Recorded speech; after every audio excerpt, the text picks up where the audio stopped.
Hello friends, good morning. কেমন আছো তোমরা সবাই? আশা করি তোমরা সবাই খুব ভালো আছো। আর আমিও ভীষণ ভালো আছি। আর মন্দিরাজ হোম সুইট হোমে তোমাদেরকে জানাই আরও একবার মন থেকে স্বাগত।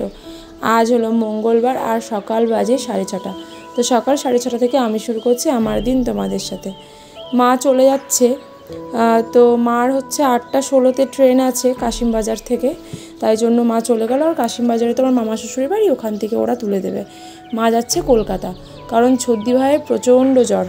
আর তোমরা তো জানোই যে আমার ননদের শাশুড়ি মানে শাশুড়ি নেই, মানে আমার নন্দা যখন ছোট তখনই মারা গেছে, তাই জন্য আমার ননদকে একা হাতেই সমস্তটা করতে হয়। তো এত জ্বর বিছানা ছেড়ে উঠতে পারছে না। মাকে বারবার বললাম যে না আমার যাও, তাহলে ওরও একটু সুবিধা হবে আর ভালোও লাগবে। তো যাই হোক, পরের দিন সকালবেলা আমি এখন রান্না করছি পনির ব্রেকফাস্টে, বাবানকে দিয়ে দেবো স্কুলে। আর মাও চলে এসেছে গতকালকেই সন্ধেবেলায়। তো ব্রেকফাস্ট করার পর এখানে মা বসিয়ে দিয়েছে রান্না। মা বললো তুই তোর অন্য কাজ কর, আমি রান্নাটা করে নিই। আর এদিকে দিদি ঘরটার মুছছে। তো সৃষ্টির শরীরটা না জানো তো এখনও ঠিক হয়নি। ওই যে জ্বরটা গেল তো কিছু খেতেও চাইছে না, শরীরটা পুরো ঝিমিয়ে আছে। মানে মেয়ের মধ্যে মনে হচ্ছে না আগের মেয়ে আমার পুরো চেঞ্জ হয়ে গেছে একদম। যাই হোক, তো এখানে সৃষ্টিকে তাও বললাম যে মামা একটু হোমওয়ার্কগুলো করে নে, যদি স্কুলে যাস। তো স্কুলে তো যেতে পারছে না একদম, হয়তো সামনের সপ্তাহ থেকেই আমি পাঠাবো স্কুলে। তাও বসে বসে টুকটুক করে একটু হোমওয়ার্কগুলো করে নিল দেখলাম। তো যাই, এবার একটু ওকে স্নান টান করিয়ে দিই। তারপরে আমি স্নান করে নিয়ে আজকে একটু ঠাকুর ঘরটাকে গোছাবো। তো ঠাকুর ঘরটা যেহেতু অনেক দিন পরে ঠাকুর পাতা হয়েছে ঠাকুর ঘরে, আর যেহেতু ঠাকুর ঘরের ওপরে আমাদের একটা মানে ওই কাঠের একটা র্যাক করা আছে, তো ওটাতে না জিনিসপত্র ঠিকঠাক থাকে না, তাই এই 3 তাকের বাস্কেটটা নিয়ে এলাম। এটা কখনো রান্নাঘরে যায়, কখনো আবার যায় দোকান ঘরে। তো এই যে দেখেছো ওপরের তাকটা কতটা অগোছালো হয়ে রয়েছে। আর সবগুলো এখন আমি নিচে নামাই, তারপরে দেখি কোনটা কোথায় রাখি।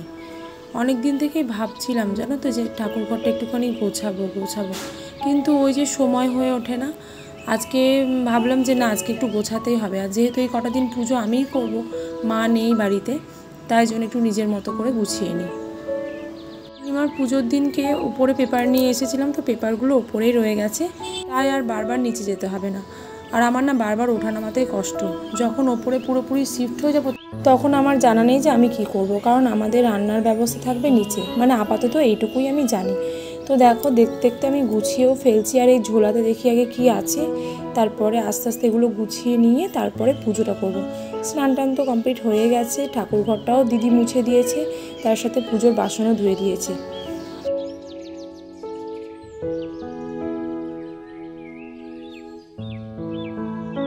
আর এই দেখো আমার পুজো দেওয়া কমপ্লিট হয়ে গেছে। চলো তোমাদের একটুখানি র্যাকটা দেখাই। এখানে দেখো ওপরের তাকে আমি যেগুলো রেখেছি সেগুলো হচ্ছে আমার প্রতিদিন যেটা লাগবে, মানে ওই প্রসাদ, তেল, শঙ্খ, ঘণ্টা, পলতে, ধূপকাঠি আর গঙ্গাজল। আর তার নিচের দুটাকে রেখেছি আসন, তার সাথে আছে প্রত্যেক পূর্ণিমার পুজোতে যা যা লাগবে সেগুলো, আর বৃহস্পতিবারের পুজোতে যেগুলো লাগবে। তো ঠাকুর ঘরের এই জায়গাটা গোছানো তোমাদের কেমন লাগলো তোমরা আমাকে অবশ্যই কমেন্টে জানাবে। আমার তো বেশ ভালো লাগছে, আর চারিদিক অর্গানাইজ থাকলে বেশ ভালোই লাগে। তো চলো আজকের মেনুটা শেয়ার করে নিই। মাই রান্না করেছে আজকে। সকালের পনির আছে, একটু মোচা ঘন্ট, পটল ভাজা, তার সাথে আছে মাছের ঝোল। রাহুলকে দিয়ে মাছটা আনিয়েছি। আমাদের এই পাড়ার বাজারটাই না আমি কখনো যাইনি, তো তাই জন্য যেতে একটু কেমন লাগে। সৃষ্টি তো ঘুমিয়ে গেছিলো, তো বিকেলবেলায় উঠে আমি ওকে একটুখানি দিয়ে দিলাম মৌসম্বির জুস। আর কিছুই তো খেতে চাইছে না, দেখো যেই ফলের জুসটা দিয়েছে আর অমনি মুখটা কেমন বানাচ্ছে। আর বাবানের জন্য কেটে রেখেছি একটুখানি পেয়ারা, তো ওকে পেয়ারাটা দিয়ে দেবো। গুড ইভিনিং বন্ধুরা, সন্ধেবেলা। আর এখন সময় হচ্ছে 6:45। তো আমি চলে এসেছি একটুখানি ফাস্টফুডের দোকান, আর এখান থেকে নিয়ে নেবো একটু এগরোল। আর ওদিকে কোল্ড ড্রিঙ্কসও নিয়ে এসেছি। বাবানের বার্থডে ছিল তো, তাই ওর টিউশন একটুখানি খাওয়াতে হবে আজকে, যদিও বা অল্প কয়েকটা বাচ্চা এসেছে। তো সবাইকে একটু এগরোল আর একটুখানি কোল্ড ড্রিঙ্কস দিয়ে দিই, বাবান ওপরে নিয়ে যাবে। আর ওইখানে আমি একটা ছোট বোতলও নিয়ে নিয়েছি, ওটা বাড়িতে নিয়ে যাব। তো দাঁড়াও এগুলো বার করে নিই, দিয়ে বাবানকে তো ডাকলাম ফোন করে, ও এসে নিয়ে যাক। তার সাথে গ্লাসও নিয়ে এসেছি, নাহলে আবার কোল্ড ড্রিঙ্কসগুলো কিসের মধ্যে ঢেলে খাবে, সেটাও তো একটা সমস্যা।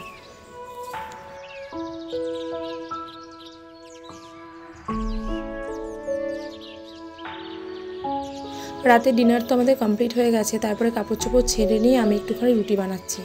তো মা হঠাৎ ক্যালেন্ডারে দেখলো কাল নাকি মার পঞ্চমী আছে, আর পঞ্চমীর দিন নাকি রুটি লুচি এগুলো বানাতে নেই। তাই মাকে বললাম তাহলে ঠিক আছে, তুমি একটুখানি আমাকে কালকে সকালের জন্য একটু সবজি কেটে দাও, আর আমি এদিকে তোমার রুটিটা করে দিচ্ছি, তাহলে কি হবে কালকে মা একটু খেতে পারবে, ওই জন্যই আর কি। তো মায়ের জন্য ওই 4-5টা মানে রুটি বানিয়ে দেবো। আর মা বলছিল আমাকে বানাতে হবে না, কারণ অনেকটা রাত্রি হয়ে গেছে, প্রায় 10টা 25 মতো বাজে। মাকে আমি বললাম যে তুমি চিন্তা করো না, কারণ রুটি ভাজতে আমার খুব একটা বেশি সময় লাগে না, ঝট করে হয়ে যাবে। আমার তো অন্যান্য রান্নার থেকে মনে হয় রুটি ভাজাটাই সোজা, খুব তাড়াতাড়ি হয়ে যায়। আর রুটি ভাজতে সময় লাগে ঠিকই, কিন্তু আমার না খুব ভালোও লাগে রুটি ভাজতে, ওই জন্যই আর কি। চলো তাহলে রুটিগুলো ভেজে নিই, দিয়ে ঠিকঠাক করে আবার রেখে দিই।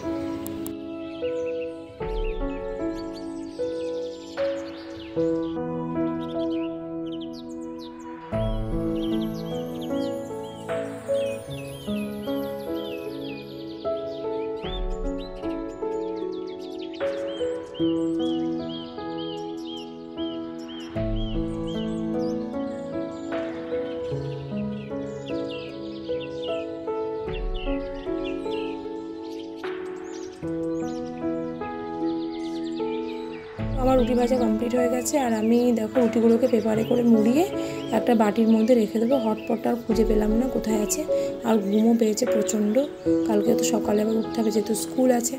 তাহলে চলো আজকের ভিডিওটা এখানেই শেষ করছি, দেখা হচ্ছে পরের ভিডিওতে। তোমরা সবাই খুব ভালো থেকো, সুস্থ থেকো, সাবধানে থেকো। আর আমার ভিডিও যদি ভালো লেগে থাকে অবশ্যই লাইক কমেন্ট শেয়ার করে দিও, আর এই ছোট্ট মোটো চ্যানেলটিকে সাবস্ক্রাইব করে পাশে থেকো। তাহলে চলো, bye, good night and love you all.